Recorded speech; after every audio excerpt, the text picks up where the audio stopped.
Today is Saturday, the 25th of February, and we are all gathered here for the 71st session on mindfulness for beginners, conducted by the Nissarana Forest Monastery. And representing Nissarana Forest Monastery, we have Venerable Bhante Homagama Dhamma Kusala Thero participating in today's session. And also we have all the attendees attending through Zoom and the Facebook live stream. So on behalf of all of us, I would like to welcome Venerable Bhante with much respect to today's session and hope that we gain many insights. And I can also see Venerable Sister Rohini joining the program. I would like to welcome with much respect Venerable Sister to this program as well. I would also like to welcome all those of you who are participating through the Zoom session and also through the live streaming on the page of the Satipasala Foundation's Facebook account. With that, I would like to give a summary lineup of how the program will run. We will firstly move on to a in-session mindfulness practice guided by Bhante, and then we will move on to the questions and answer sessions, which will have the written reports being presented to Bhante, and after which we will have the opportunity for those who are in the program in the Zoom session to raise any questions or make any statements on their own mindfulness practice. After which we will go on to the a small introduction to beginners on commencing mindfulness practice, and then we will move on to the talk on mindfulness, and then we will wrap up the program. So with that, I would like to invite Venerable Bhante to commence with the in-session mindfulness practice for today's session. Over to Bhante, much merit. Thanks, Namantha. Good day, everybody. So I think initially we will take about 15 minutes to practice mindfulness. That's the very first part of our program. Now today we'll do something, probably general mindfulness practice, right? For this, you can sit comfortably. Make sure that you are seated comfortably. If you feel all right, you can turn on the video and join more actively. Now today we are not going to close our eyes.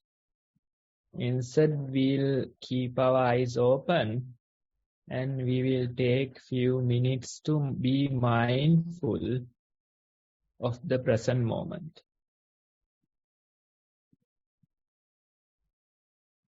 You are seated comfortably, you have your eyes open. And you try to be aware, you try to be mindful.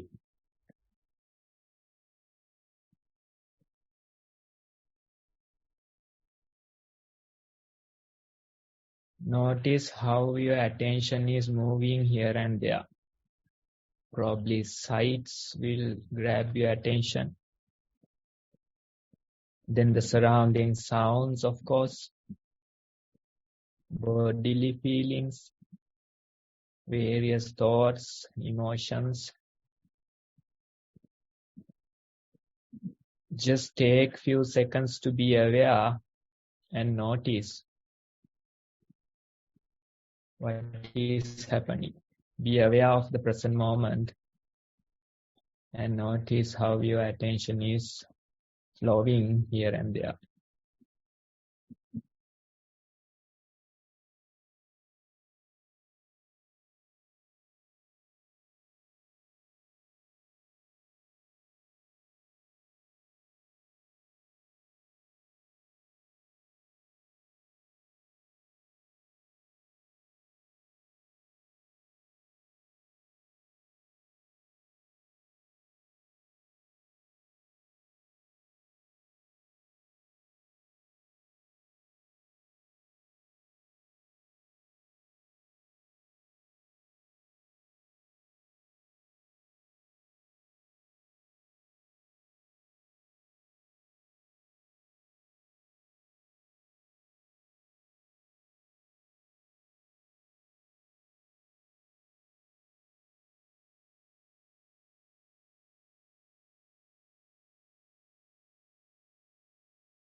Now when you have your eyes open, that takes the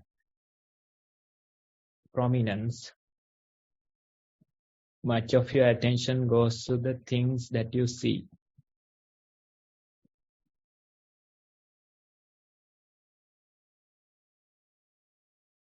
Try to notice various sounds.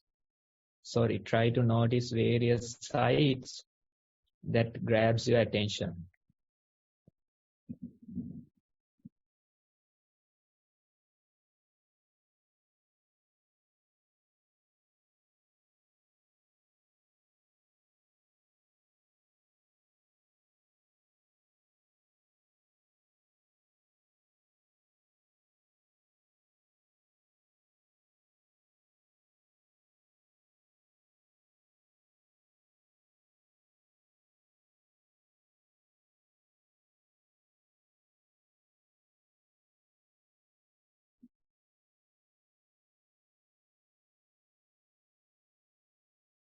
Then if you turn your attention towards the sounds, although the eyes are open, you may start to notice various surrounding sounds.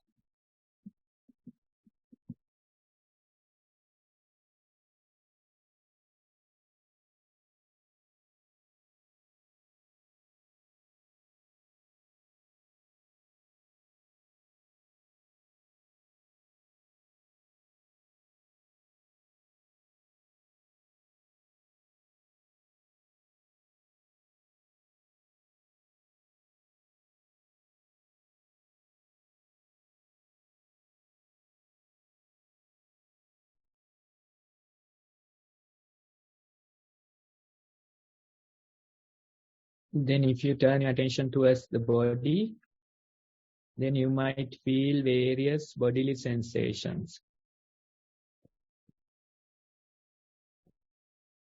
Notice what becomes prominent when you bring your attention to the body.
And sometimes you may notice various smells as well, pleasant or unpleasant smells you notice time to time.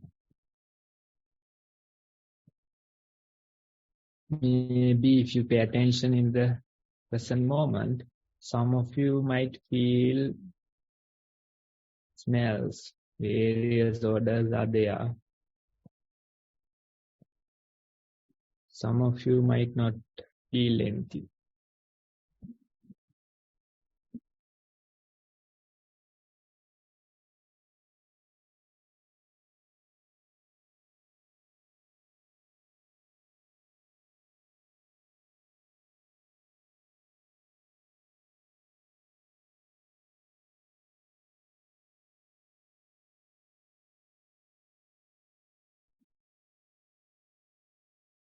In addition to that, sometimes we feel taste as well. Not all the time, but every now and then, when we have our meals, when we drink something, we feel the taste. Try to notice whether you feel anything with that sense.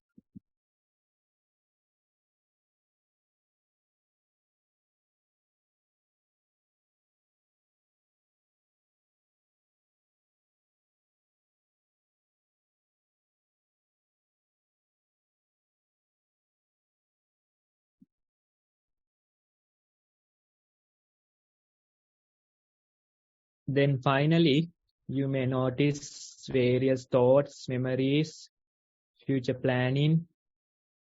These things appear in your mind. Try to observe whether there are any thoughts, questions, doubts, mental images in the present moment.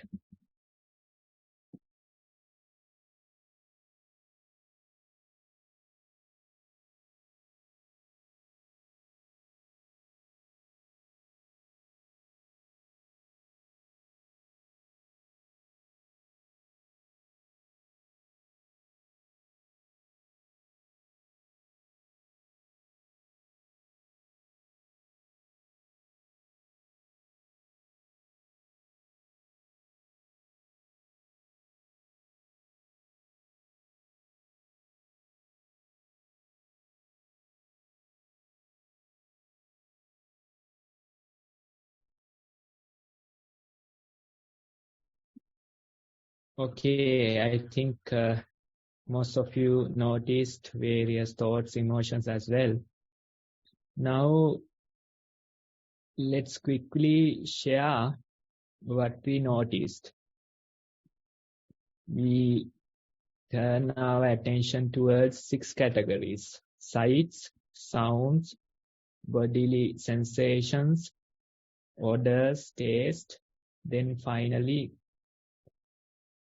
thoughts and emotions. So out of these 6 categories, you can quickly share your observation. Who would like to go first?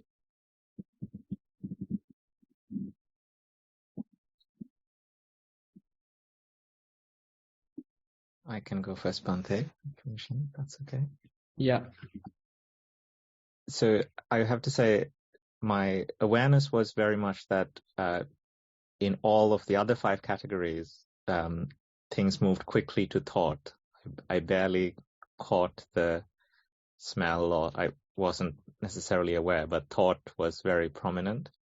I think as you were guiding us to think about sight, is probably the one place where I noticed what I saw before the thought arose and led to other thoughts.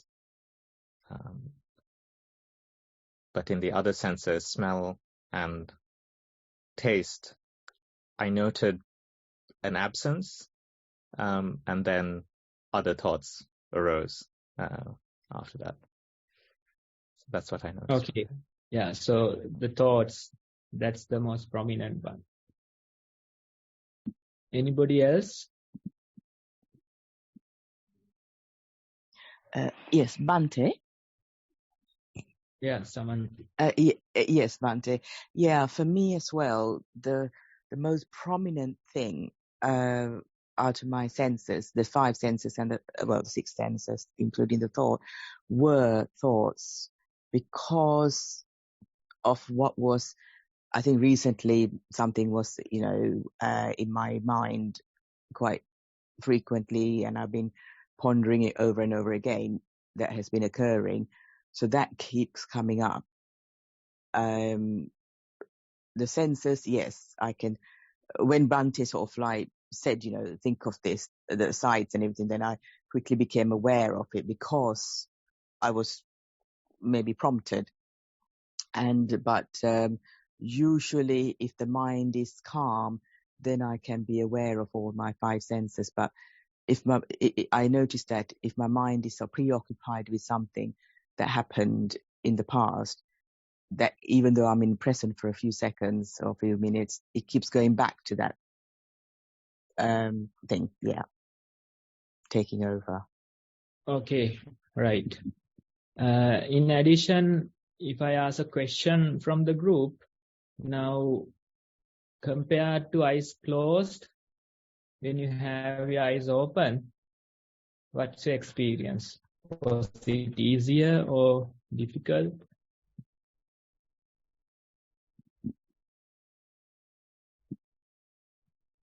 Definitely harder, Bhante, to concentrate because it was moving around a lot more. Each side was taking my attention. And yeah, it was definitely much harder. Yeah, so the sides, our eyes, it becomes prominent. That's the strongest in a way. So once the eyes are open, our attention flows outwards. Easily it goes out. So that's why practicing walking meditation while eyes open, it's very important. We try to keep our eyes open, but we are not going to look around. Instead, we look at the ground, probably 6-7 feet ahead, and we continue walking process. So the message is that you can keep your eyes open and still try to practice mindfulness. But when the eyes are open, usually our attention goes outwards, right? So that with practice, you can gradually improve. Some people, they don't want to close the eyes. They don't like to close the eyes. So if you don't want to close the eyes, if you don't like to close the eyes, then it's fine. You can try and keep it open and see. Even during a sitting session, you can keep your eyes open and see how it goes. As an experiment, you can try. Okay, right. Anybody else who would like to share something? It's Nadeep Bhante. Yeah. I find it's no difference for me now. It might be that, I've been practicing for a long time. I don't know, because when I do the walking meditation at home, the kids are very noisy, so I got used to it now. So I don't have any anger towards it now because it has been there for maybe 5-6 years. I've been practicing, inside the house. That might be the reason. But even though I, kept my eyes open, it's naturally goes to the similar sensation I experienced while I was, even if I, open my eyes, it's similar to the eyes closed. I don't know. That's what I feel. And then I start liking to that calmness of my body throughout the body. It's like a very happy feeling, even though I keep the eyes open. I can see the screen, but it's blurred away. So it's naturally, I don't know. I didn't pay much attention to though. It's very natural. Thank you. Oh yeah, with practice, you get used to these things. As you mentioned, initially you feel like you need a calmer environment to do the mindful walking. That's fine. That's how we start. But when we practice again and again, then even in a very crowded environment, even other people are watching TV, some probably children are playing, still you can continue your walking process and see whether you can be mindful in such an environment. Gradually we develop. Even in a crowded, busy environment, crowded park, you can still practice mindful walking when you gradually get used to it. Right. Okay, so if I get to today's message, I just wanted to give you an idea about the things that we notice. And in addition, this one, right? So probably I'll end the screen sharing for a while. Can I ask something, please, Bhante? Hold on, we'll give you a chance in a while. Thank you. Right, so this is called a mind jar, right? Mind in a jar. Okay, so you can make this. It's not anything complicated. You just need a empty bottle, glass bottle, transparent bottle, then probably some glitter powder. How many colors, if I may ask? How many different colors should we gather? 3? 6. Yes, 6 colors. That was the idea from today's exercise. So you can see, you can put a color for the sights, then another color for the sounds, then bodily sensations, smells, taste, and finally thoughts and emotions.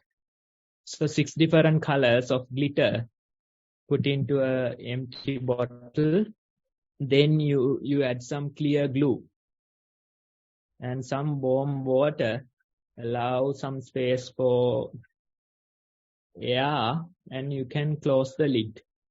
After closing, if you shake it for a while, then you can feel that due to the glitter and glue, the bottle becomes cloudy. Right? So this is called a mind in a jar. It's a good equipment to practice mindfulness. Now, when your mind is full of thoughts, when you get angry, when you have various thoughts, emotions in your mind, you can simply use this device to calm yourself. You just shake it.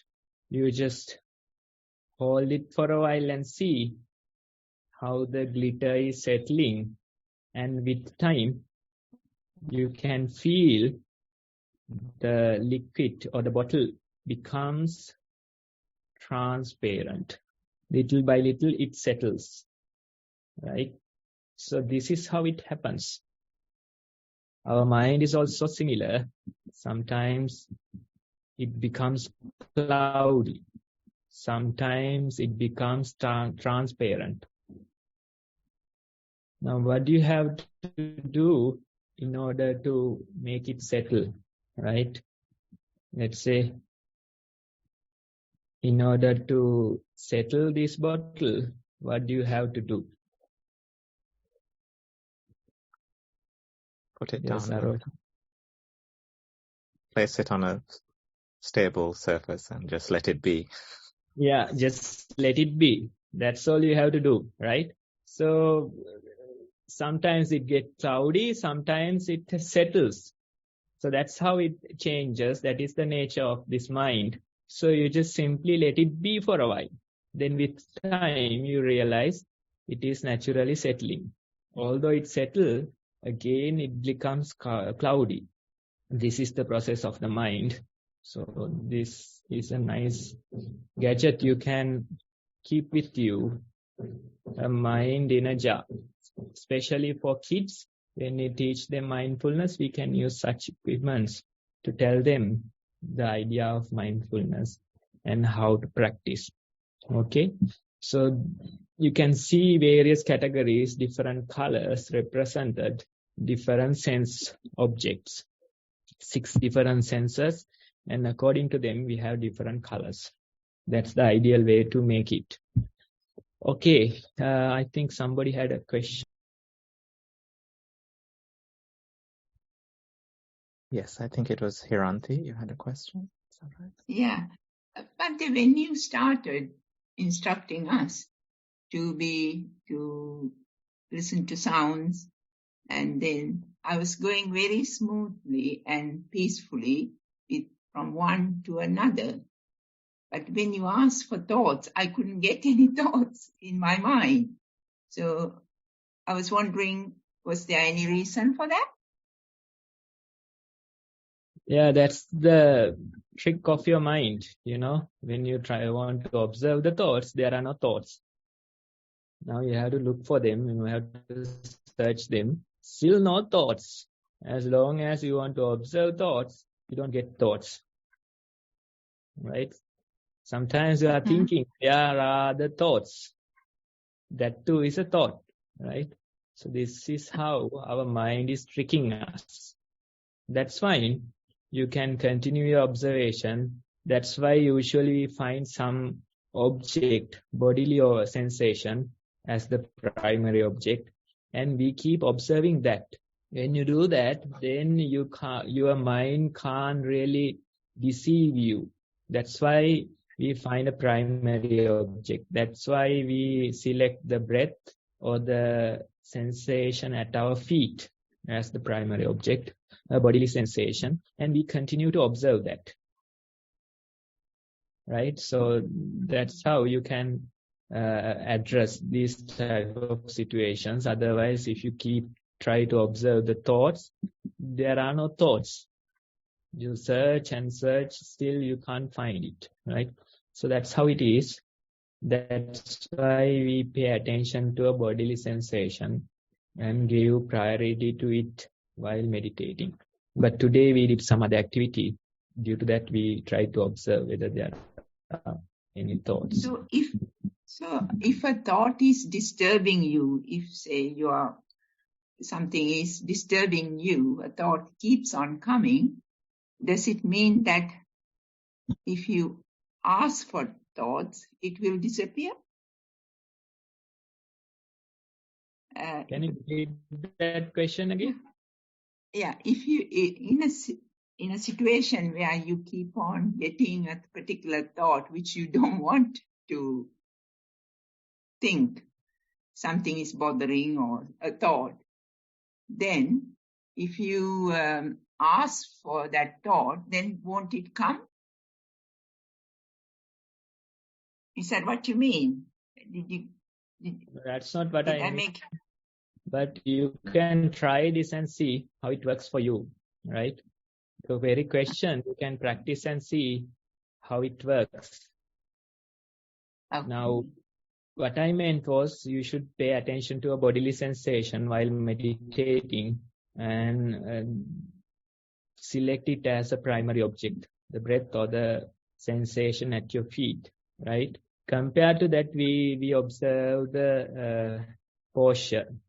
Compared to the breath, compared to the bodily sensation at feet, we observe the present moment, and that's how you should be progressing. Your own question, you can try an experiment. Next week, you can share, I did this experiment during last week, and this is my results. Okay. Thank you, Bhante.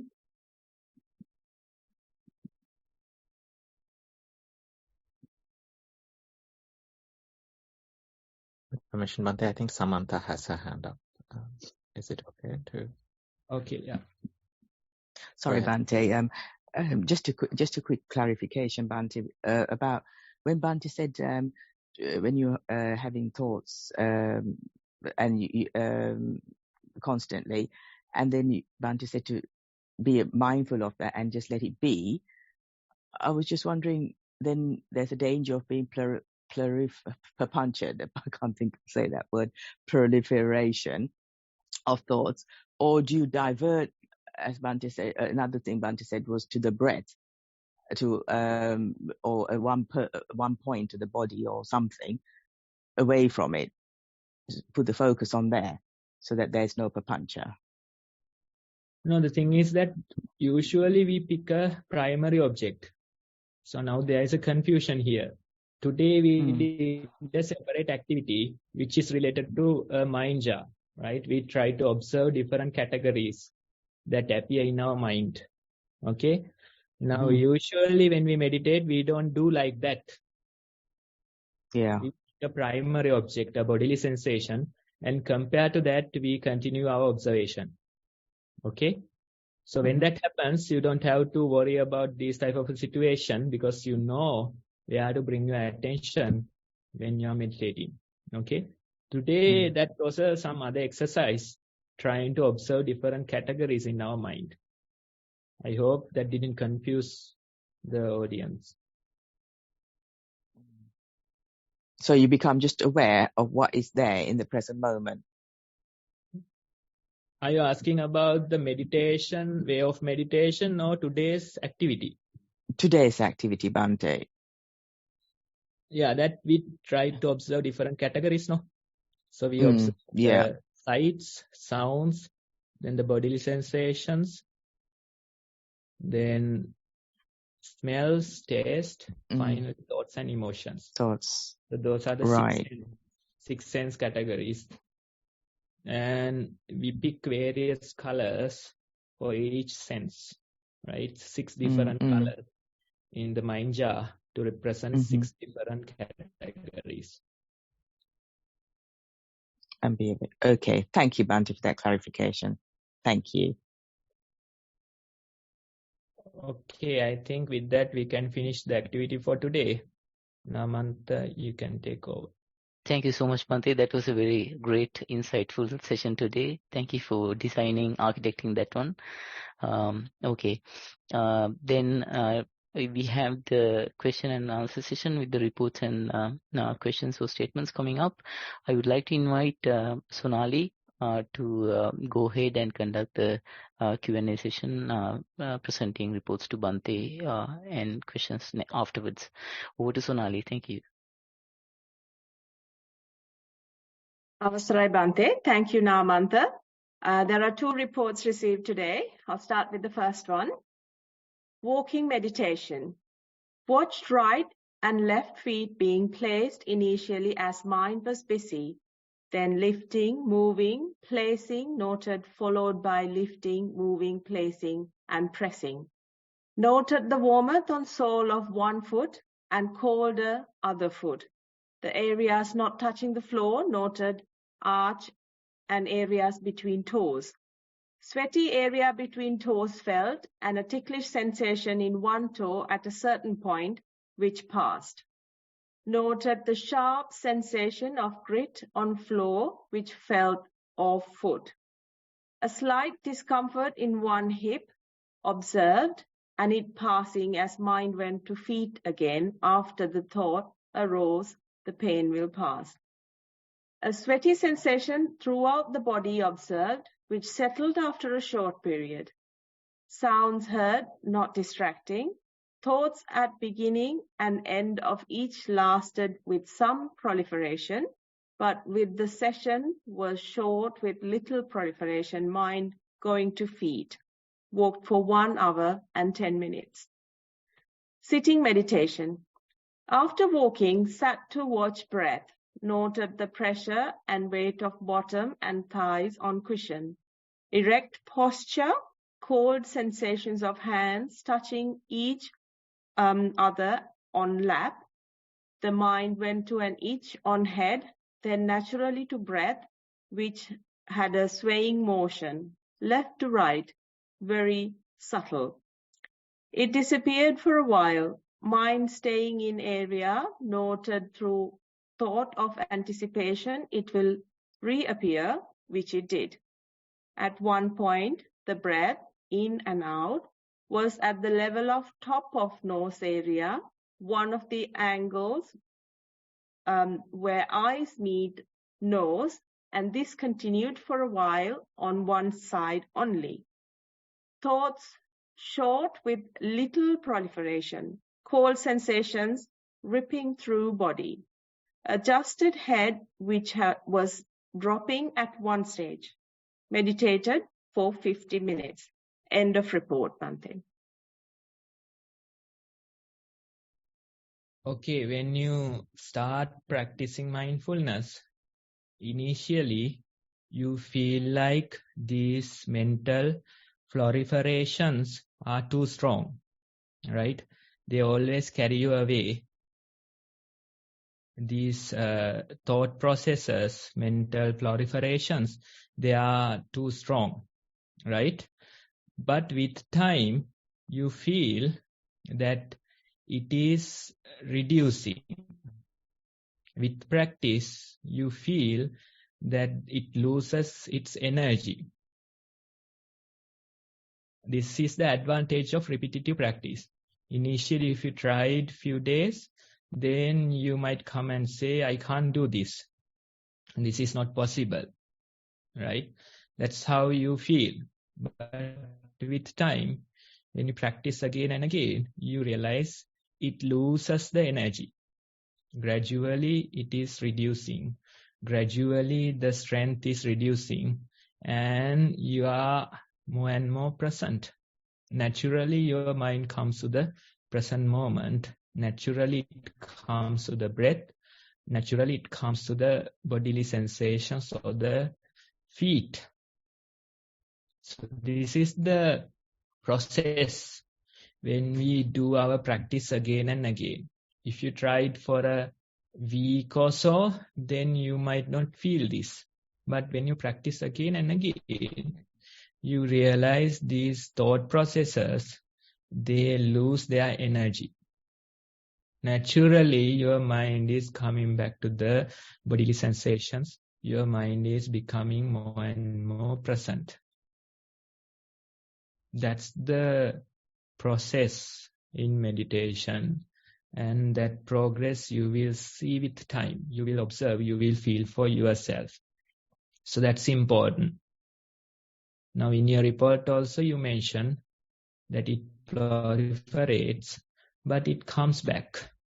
It comes back again, and you feel the bodily sensations, you feel the breath, you feel the sensation at your feet. That's how the practice matures. Otherwise, if you practice for a day or two, sometimes out of the 1 hour of sitting, you might feel 45 minutes of thinking, thought processes. That's how you feel.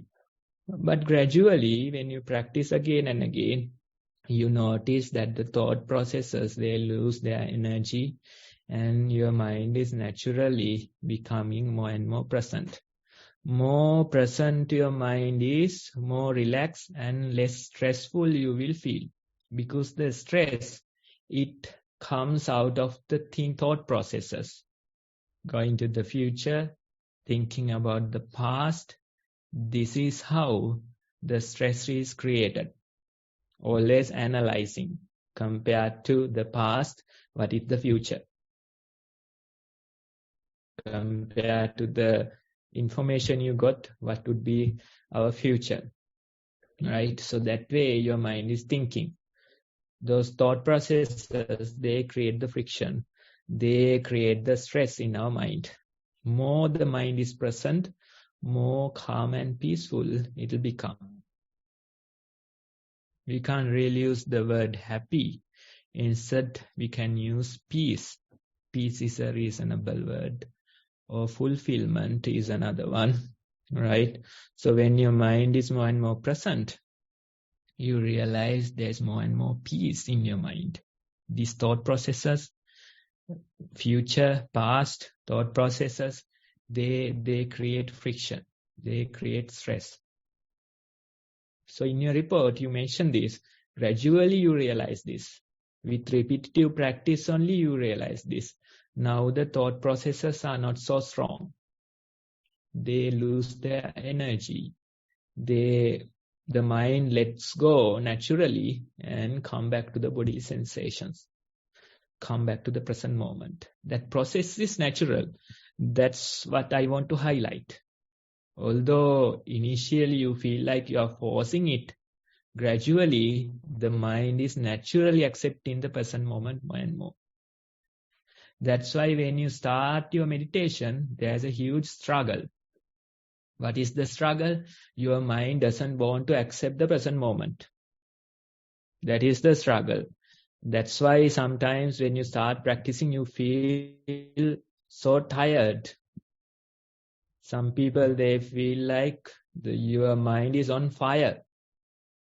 Why? Because your mind is used to the thought processes. It doesn't want to be in the present. It doesn't accept the present moment. So when you try to train it, it feels like you are on fire. Your mind is on fire. But gradually, when you continue little by little, when you make little progress, then you realize it's not so difficult. You can observe few steps continuously. You can observe few breaths continuously. That observation is there. Then one day you realize the thought processes are there, proliferations are there, but still lets go. The mind lets go naturally and coming back to the present moment. It is a natural process. We can't really force it. What we are doing, we are gradually, skillfully, we are practicing. Little by little, we are practicing. That's why for a newcomer, we say, observe a single step and just talk about that. Don't think about the negativity. Don't think about the thinking mind. Don't worry about it. Instead, if you can at least be mindful for single step, then that's enough. That is the starting point. While sitting, if you can observe a single breath mindfully, that is enough. That is the starting process, right? Then while brushing, at least can you brush a single tooth mindfully? That's enough. At least can you take a single bite mindfully while eating? Can you drink a single sip of water mindfully while drinking? That is the starting point. Don't talk about the rest. Don't talk about the thinking processes. Don't talk about the bodily aches, pains. No need. Just start with a single step. Start with a single breath and try to make it 2 next time. Try to make it 3 next time. That way, you are training your mind gradually, skillfully to accept the present moment more and more. And with time, with practice, you realize now you don't have to force it so much. Your mind naturally lets go and come back to the present moment.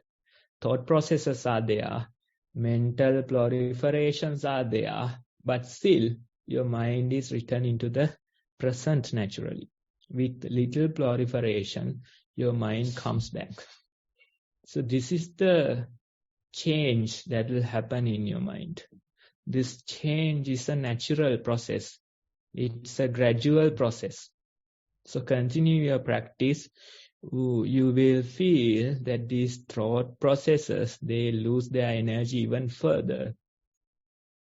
And compared to that change, you will feel peaceful in your mind.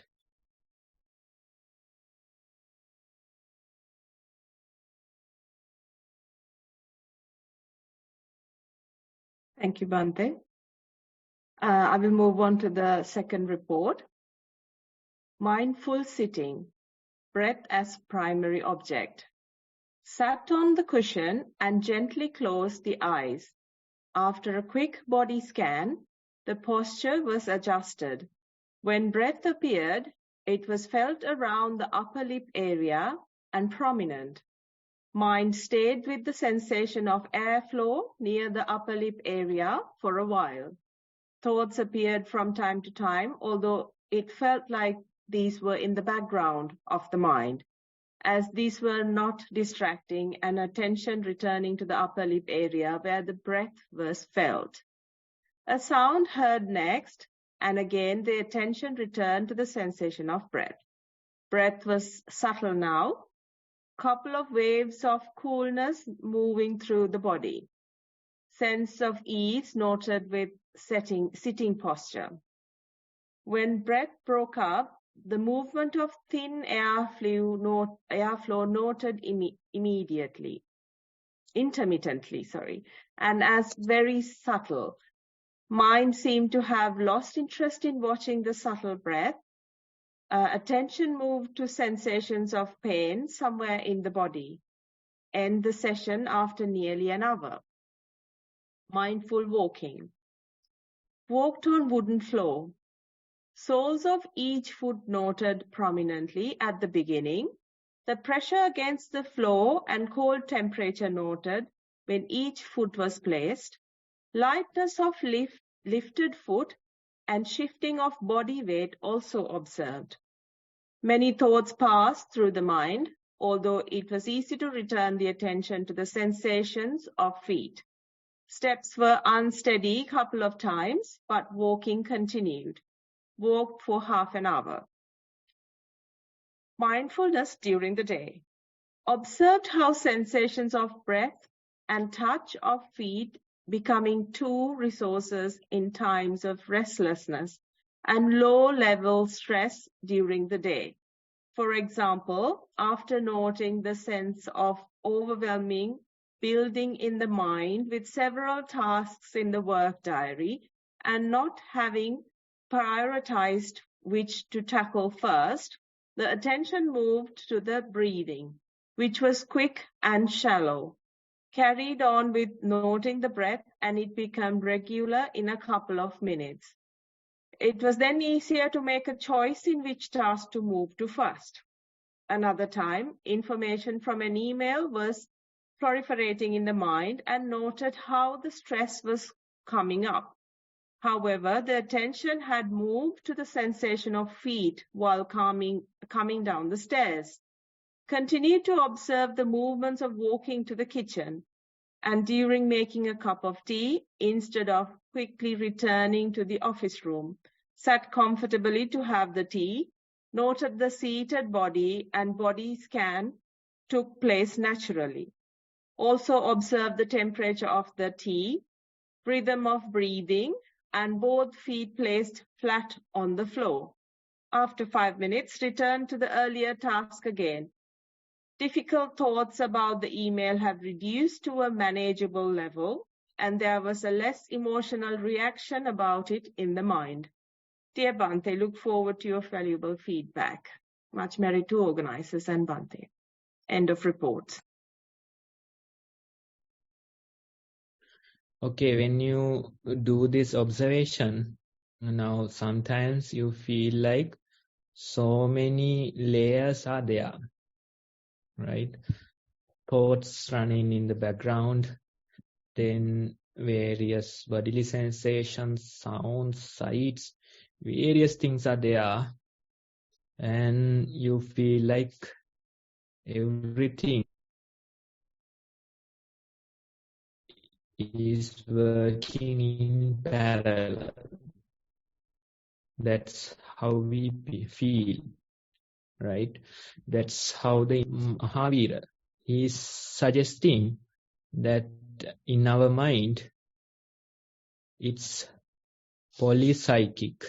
That's what he is suggesting. Multiple psyches are there in our mind.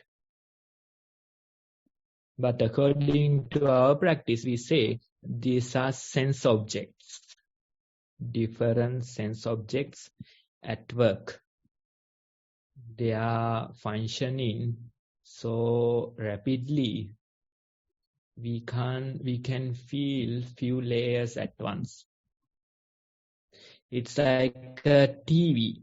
When the frame rate is higher than 21 rates per second, we feel a moving picture, right? But it's a collection of pictures.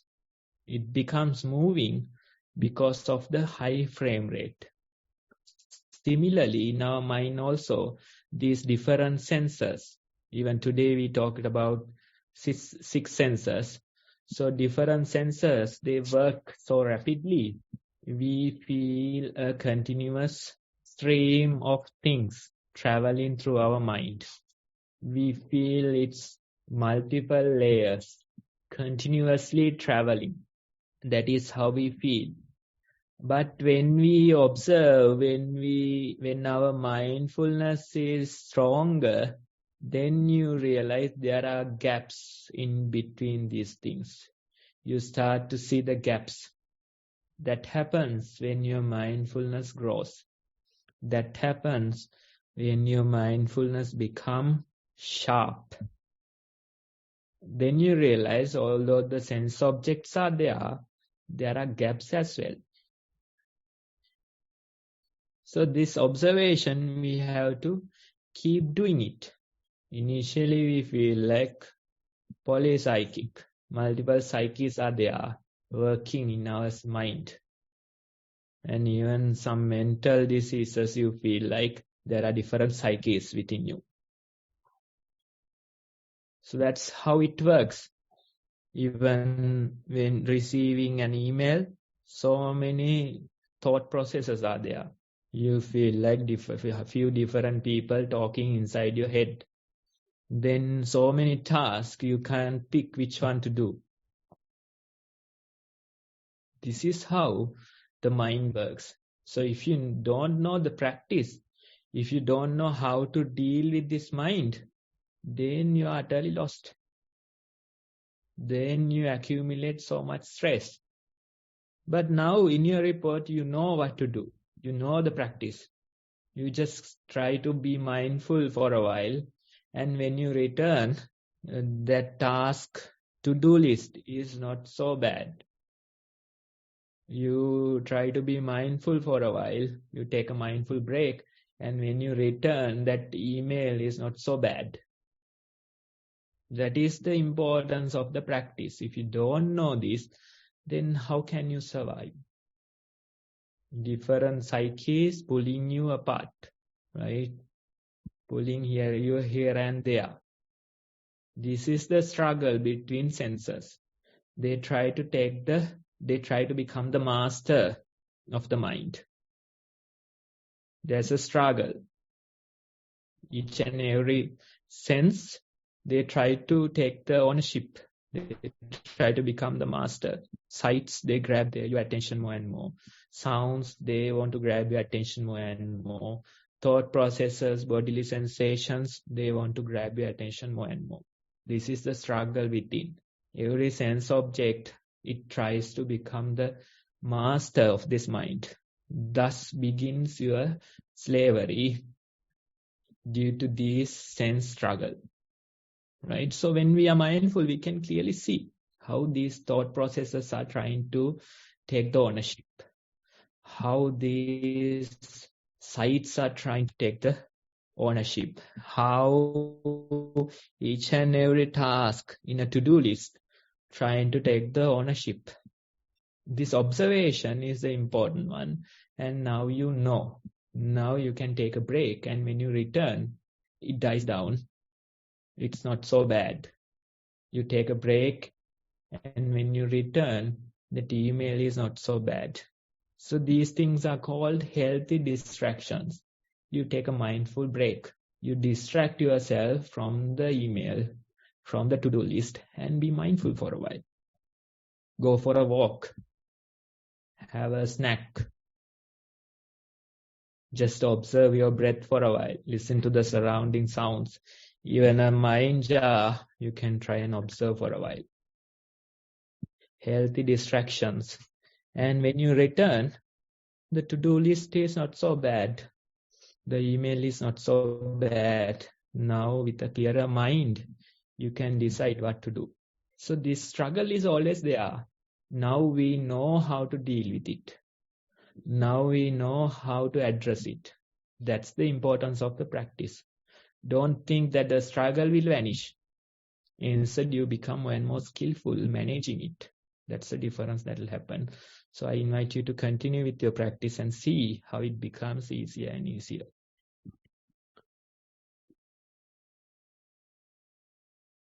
Thank you, Bhante. That's the end of reports. So we will open it out to any questions that anyone has. Please raise your Zoom hand and we will let you unmute yourself and ask questions.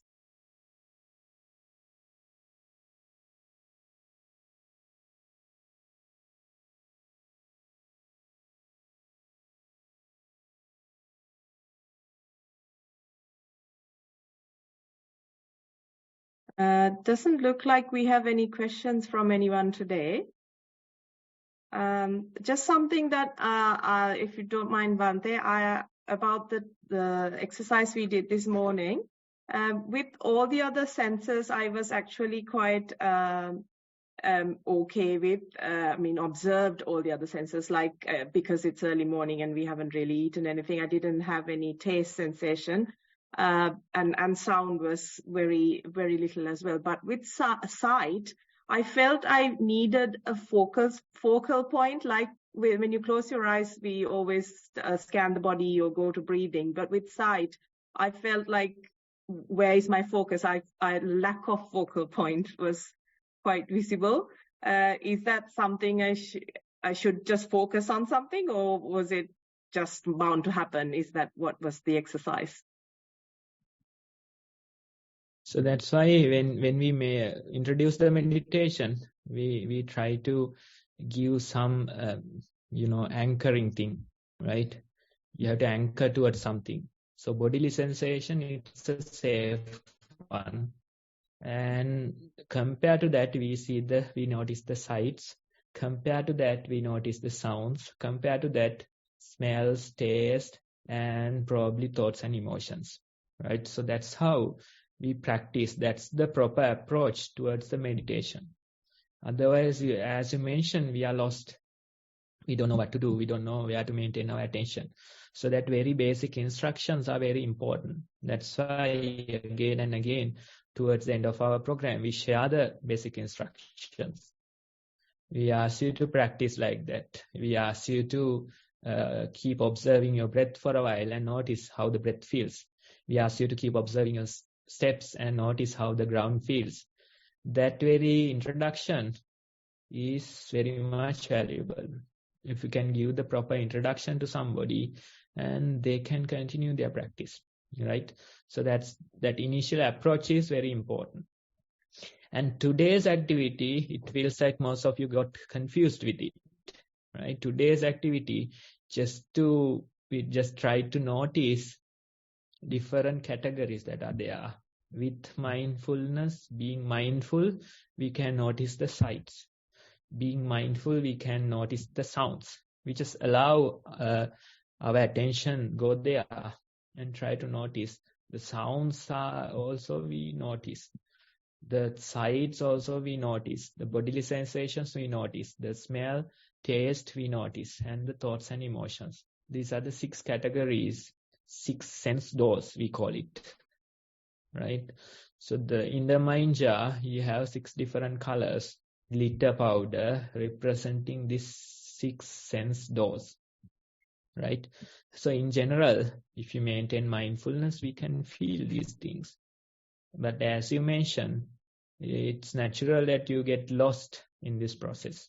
That's why we introduce a bodily sensation. That's why those basic instructions are very important. And with time, you are able to navigate among these things. Without the anchor, without the primary object, still you are able to navigate among these things with experience. That's why Nadeep was saying, although the sounds, sights are there, it didn't bother me. Although the children are playing, it's not bothering me. That progress will come with time. So that's the idea I want to give. Thank you, Bhante. We have Gihanta with a question. Would you like to unmute and ask your question?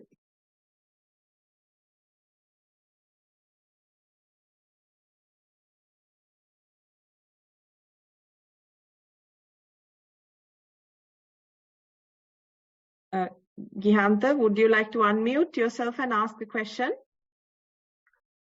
Yes, I'm sorry. Yes, I was not able to unmute earlier for some reason. Anyway, I'm able to unmute now. Thank you, Sonali. Bhante, you mentioned earlier that when you have mindfulness or stillness, you take a break and you come back. The to-do list is not overwhelming. This is a practical problem a lot of us have because always it seems that the time we have in our life is never enough to do the to-do list. It's always more, and that causes a lot of stress and anxiety. So generally, it's because there's a lack of time. So I'm just curious to understand how the mindfulness and the stillness, because you take a break, you take some time away, and you come back.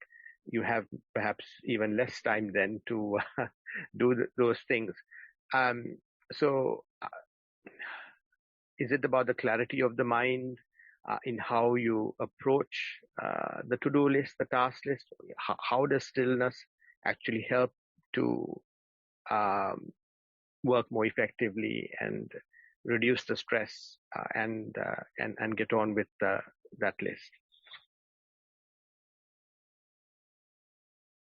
Yeah, Gihanta, thank you for presenting that question.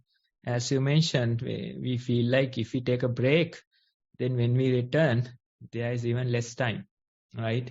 So that's how we feel. And we want to continue functioning, continue doing, and we take coffee, we take various other things to keep the energy up, right? So that's how you usually work. Now, when the children study, they do the same thing, right? They sit early in the morning. till the night falls, they won't study continuously, right? But what happens? The efficiency drops, right? You can probably keep your attention 45 minutes, 1 hour. That's the maximum. And when you continue doing it, you feel the efficiency dropping towards the end of the day, almost like 10% efficiency. So it says that you have to take a break every now and then. Every 45 minutes, 1 hour, take a break. Go outside and come back. And when you return, the efficiency is much higher. Right? So that's the common advice for children when they study. Similarly, here also, we think that entire day we want to work. If we take a break, then there's less time. Right? So that's how we feel. That's how we feel. And you continue running. You don't take a break. You take coffee and various other things to keep your energy up. And you continue with your day-to-day activities. But sometimes you realize, although you work, you are not working efficiently. Although you function, there is a chance to be more efficient, right? So these are the techniques that will allow you to be more and more efficient. The clarity in your mind will allow you to function efficiently. That's what happens, right? Otherwise, you are doing various things. You are doing maybe things that are not the priority. That's because you don't have clarity in your mind. Now, there's this thing called 80-20 rule, even 90-10, right? Only 10% of the things will give 90% of the results. The remaining 90%, no matter how much you do it, 10% output, right? So when you have clarity in your mind, you know what is the priority. You know where to put your attention. You know what is the 10% that will give 90% results. Or what is the 20% that will give 80% results, right? So that will come with the clarity of your mind. Otherwise, you just run here and there. You are on fire. You run here and there, trying to get rid of this fire, trying to put this fire out. But it's not possible. You have to stop for a while, take a break, take a breath, take a break, and see what is my priority. What is the first thing that I have to do? So these are the common misconceptions in our day-to-day life. We think if we allow some time for a break, we have less time to do the remaining things. Although we have like 24 hours, let's say we get 48 hours, still it won't be enough. This is the life. This is how it works, right? So now 24 hours, if somebody come and say, okay, I'll grant you a wish, I'll give you 48 hours. Will it be enough? Within few months, you'll say, even 48 is not enough, right? So it's a never-ending process. You will run and run, but it will never end. So you have to take a break. You just take your mind out of this situation and try to be the observer of that situation. Otherwise, you are in that situation. You can't really see. You don't see the bigger picture. Now you take your mind outside. As an outsider, you observe. When you do that, you can really feel the big picture. You know what is your priority. So that's the practice. But this you can't really do intentionally. The efficiency comes with the practice. The formal practice, it will help the process more and more. So that's the idea I want to give.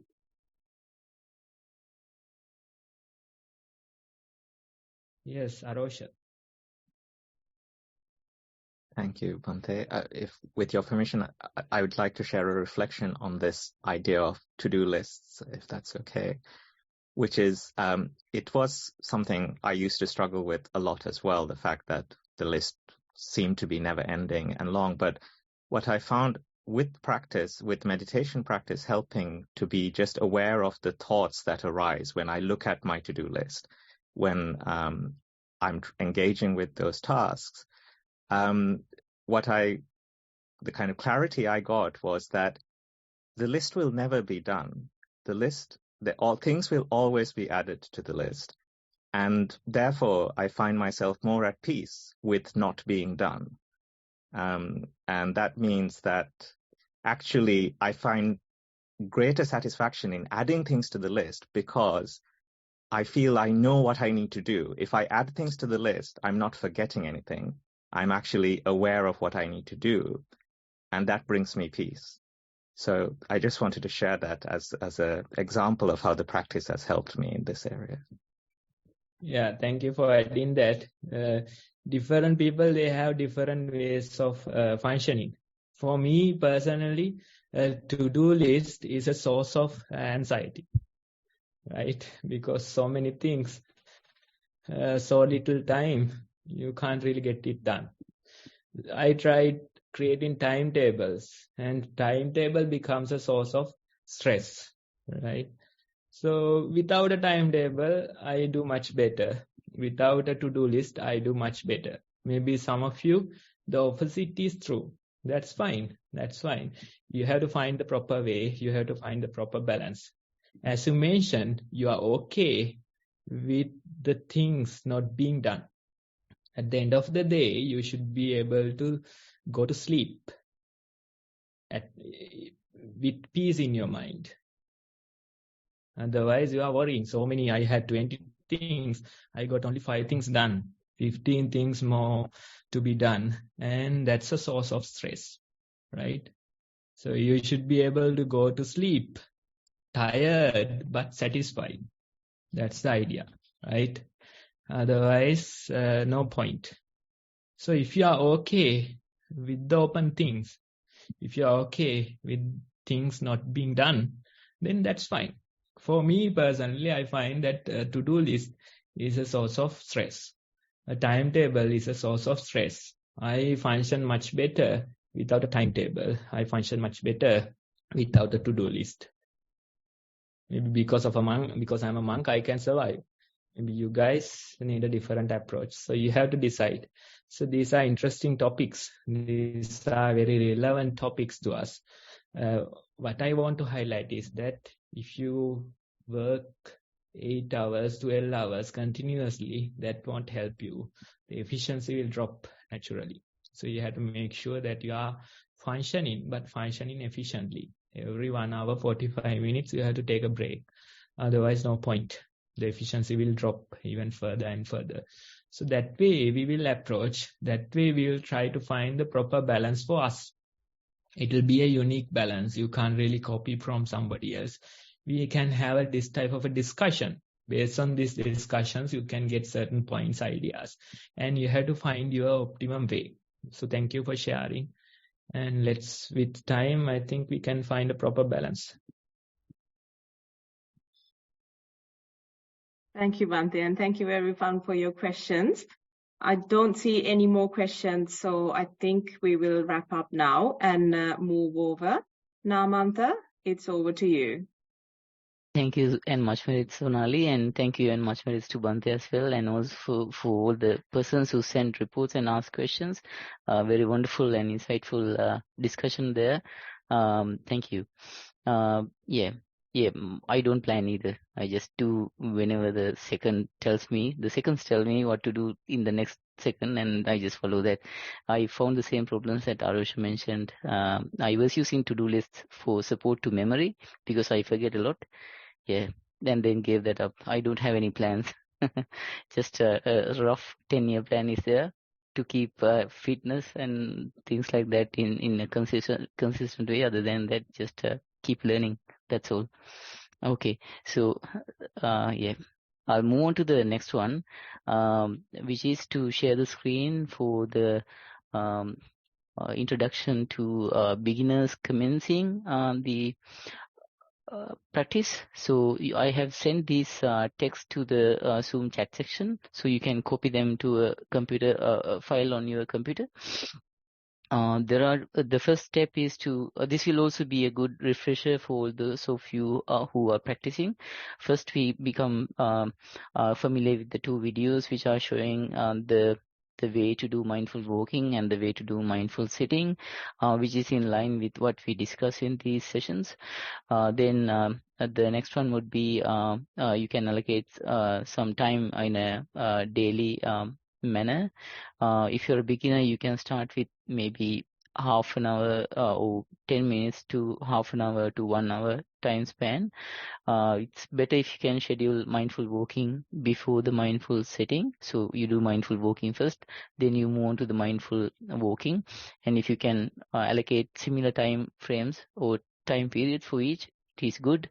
But there's flexibility. You can juggle this a bit in your own way once you get some practice. What I find is, even if you are in a challenging situation in life, especially if you feel sad or upset, or you feel there is an obstacle in your path, then you can do this, like allocate 30 minutes of mindful walking, allocate 30 minutes of mindful sitting after that, and after that you will feel that you are able to tackle that problem better. So that's another aspect.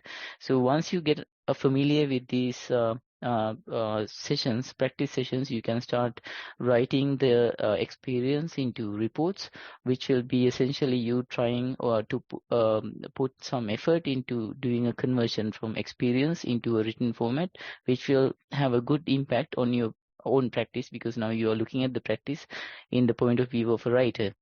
So you can describe about the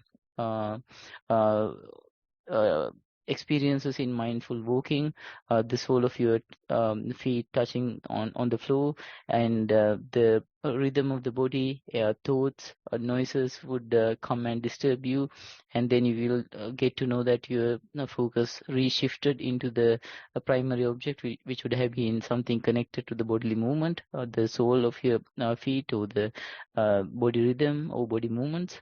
And then the same thing applies on the mindful sitting session, where primary object could be the abdomen movement, so the breath moving in and out. Also, there could be thoughts and surrounding environment related noises, a noise coming into be, and then you will see that there is a bit of a variation in the focus. It will move out and then come back onto the primary object, and you need to verify that it has returned by mentally pinpointing exactly how you identified that the focus has returned to the primary object. So when the focus returns to the air hitting the nostrils or the abdomen movements, you can mentally verify and make a note of that and put that into the report. When you have developed the habit of putting something into a report, and you go back to the practice, that habit of writing it will have a superb effect on the direct session experience, because now you will be more alert on what you're experiencing. So there is a knock-on impact that works both ways on doing the session and writing about the session. So next, you have the Google form and email there. The email is beginnersnv@gmail.com, and the Google form link is in the Zoom chat section. And there are the video, that's a video link on the last point for past sessions, which are very insightful, same as the session we had today as well. So please go through them when you have time and get more experience by going through them, and guidance as well. So with that, the session, today's session's introduction finishes off. We have few minutes to go through the next main item, which is the talk from Bhante on mindfulness. So on behalf of all of us, I would like to invite Bhante to commence with the talk on mindfulness scheduled for today. Over to Bhante. Much merits. Thanks, Samantha. I think we can take probably 15 minutes more to talk about the practice. Now, when we function in our day-to-day life, time to time, we feel various thoughts, emotions, various states of our mind. These states, they change time to time. Sometimes you feel sad.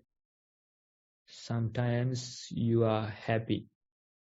Sometimes you feel fearful for no reason. Sometimes you worry.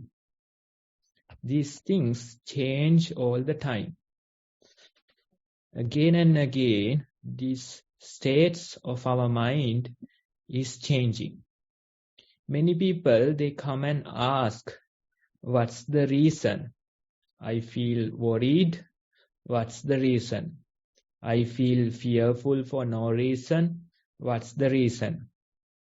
I feel this agitation in my mind, and what's the reason? This is a common question that many people ask. They want to find the reasoning behind these mental states. This is how we start. This is how we function. But with time, when we practice mindfulness, we can find an answer to these type of questions. What is the answer, you may ask? What we do, what we encourage is you practicing and you finding the answer to these questions. We tell you, you can be mindful, you can observe what is happening in the present moment. We don't go observe these mental states. Instead, we do it indirectly. We do it indirectly. We try to observe the bodily sensations. We try to maintain our attention with the breath. We try to maintain our attention with the steps. Gradually, compared to the bodily sensations, you start to feel the thoughts. Compared to these bodily sensations, you start to see these mental states. So that's how it will happen. That's how it will happen. It will take time, but gradually you can feel it. You can feel how the thought processes are working, and you can feel how these mental states are changing. That observation we are doing again and again. Non-judgmentally, we are observing. Without judging, we continue our observation. We don't categorize things as good or bad. We don't do that. Instead, we just observe. If it is good, we continue with our observation. If it is bad, we continue with our observation. We try to keep our attention with few breath cycles. We try to keep our attention with few steps. That very observation gradually create insights into status of the mind. It will gradually create insights towards the thought processes. It will gradually create insight towards these mental states. That is what we are doing. And when you continue with your practice, sometimes you feel like due to certain type of food, the state of our mind changes. The food intake, it will influence the status of our mind. These mental states, the food will influence. Even taking coffee too much, then you feel like it is creating chaos in your mind. Sometimes having bad dreams, although you don't remember the dream, you feel like entire day your mind is clouded. Entire day your mind is agitated due to no obvious reason. But when you really observe, maybe because you had a bad dream last night. So this is how it changes. Due to the weather, our mental states, they change. Due to various incidents, our mental states change.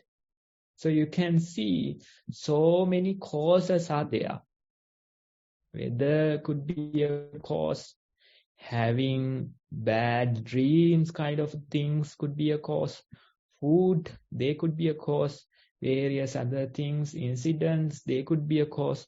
So these, depending on these causes, these mental states change, and you say, for no reason, I feel fearful. For no reason, my mind is all over the place. For no reason, my mind is sad, it's worrying. So you want to find a solution for these things. What we say is, you can continue with this observation. Don't try to judge anything. Instead, try to continue with your observation. Again and again, it could be good, it could be bad, but you may continue with your observation. And when you do that, gradually, you don't get moved so much by these mental states. That's the change that will happen. Sometimes you feel sad for no reason, but still you are able to function with it. Sometimes you feel worried for no reason, still you are able to function with it. There are so many causes to these mental states. So depending on the causes, they change. But you are able to function, you are able to manage them and somehow deal with your day-to-day life.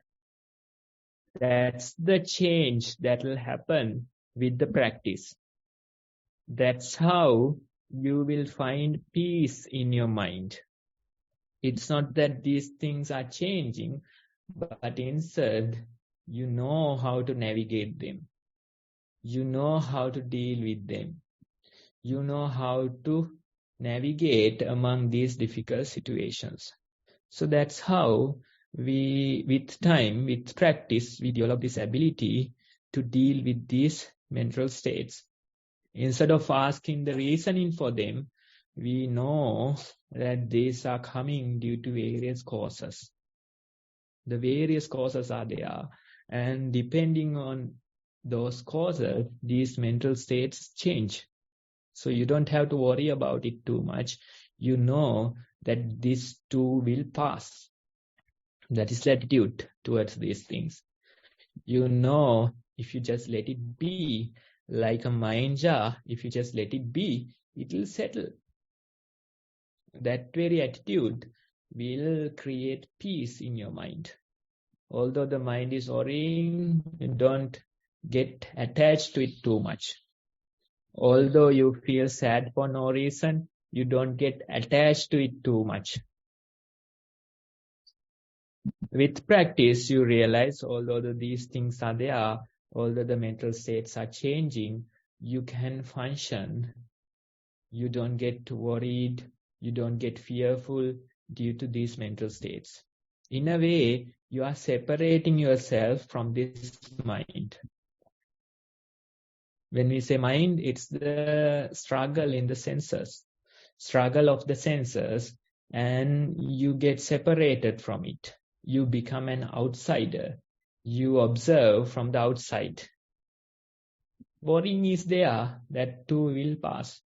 Agitation is there, that too will pass. Anger is there, that too will pass. This attitude will develop in your mind. More it is developed, more and more peaceful you'll become. Now you are not so much dependent upon these mental states. The worrying mind is there, of course. But still, you are not dependent on it too much. The agitation is there. Still, you are not dependent on it too much. The sadness is there. Still, you are not dependent on it too much. This is the change that will happen. Due to this change, you will find more and more peace in your mind, more and more clarity in your mind. Earlier, you were trying to find the reasoning behind these things. Now you realize the reasoning, you don't have to go after it. Instead, you detach from these mental states. You detach yourself from the sadness. You detach yourself from the worrying. And that is the solution. That is the solution to all these questions. If you are attached to the sadness, then you can't find a solution to it. If you're attached to this agitation, then you can't find a solution to it. It's a never-ending process. But if this sadness is not yours, if this agitation is not yours, if this worrying is not yours, then you are peaceful. That's the change that will happen. You disclaim these things. You give up the ownership to them. And when you give up the ownership, you don't have to worry over these things. The sadness is there. It's like clouds in the sky. They come without your permission and they pass without your approval. The worrying, the thoughts, it's like clouds in the sky. They come due to various causes and they pass when the causes are not there. This is how it will change. This is how the real peace will arise. So in a way, you detach yourself from these mental states, and when you detach, your questions vanish. Your worries vanish. You don't have to find the reasoning behind these things. Instead, it's not yours, it's not bothering you. So this is how your mind will change. You can really feel it with practice. When you practice again and again, you notice the worrying is there, but you are not worrying. The worrying is a separate entity. You don't have to create chaos out of it. The sadness is there, but you are not sad. The sadness is a separate entity. You don't have to go after it too much. Jealousy, anger, various other things come, but they are separate entities. They pass through this mind and you just allow it to happen. And when it is a separate entity, you don't have to worry over it. You don't have to create agitation or difficulty due to them. So that's how the real peace will emerge in your mind. You can really experience this. With practice, you feel the sadness come and go, but you are not moved. The worrying come and go, but you are not moved. The thought processes are there. Thinking mind is there, but you are not moved. Various people in the surrounding, they do various things, but you don't get hurt. You don't get angry due to them. And that is the real source of peace in your mind, a lasting peace. So that's the talk for today. And I invite you to practice and experience this yourself. Thank you for listening. Thank you, Bhante. I don't know what food Bhante is receiving to eat these days, but that was a very marvelous, insightful session today. So I remember Bhante saying something related to the food intake. I also agree that I did something like limiting a bit of the rice that I was taking in, and I could feel that I could work a bit more. So yeah, I'm super impressed with today's insightful session. So let's hope that Bhante will also, with the power of these merits accumulated, that Bhante's own practice will keep on improving like this, and Bhante is also able to share such valued insights with us moving forward. I would like to share all our merits to Bhante and wish Bhante good health and long life, and also great success in the journey of accomplishing mindfulness into completion.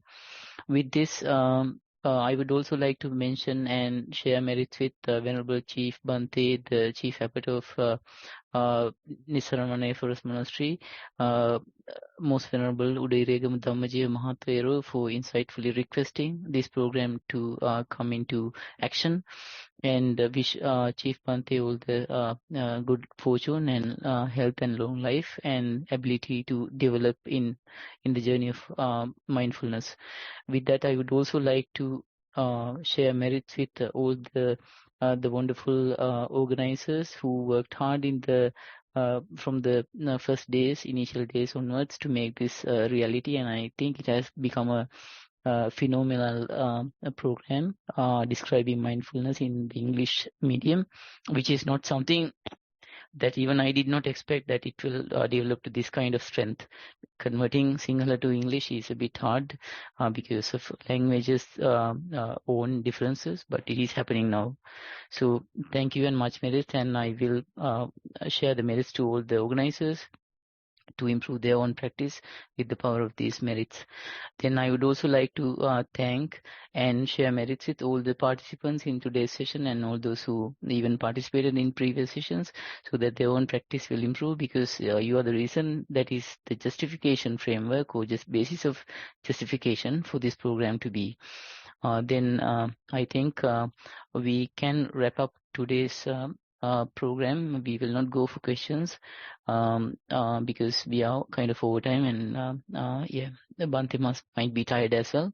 So I would like to wrap up today's session and wish that with the strength of these teachings, you will have a mindful and happy week ahead.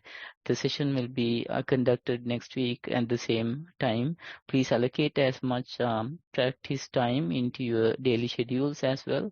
Formal practice is a wonderful thing. It works like an anchor, pivoting you into the direction more and more. So with that, I would wrap up the Zoom session, and we will meet next week. I wish you all a happy and mindful week ahead. I will end the Zoom session in a short span of time. Thank you.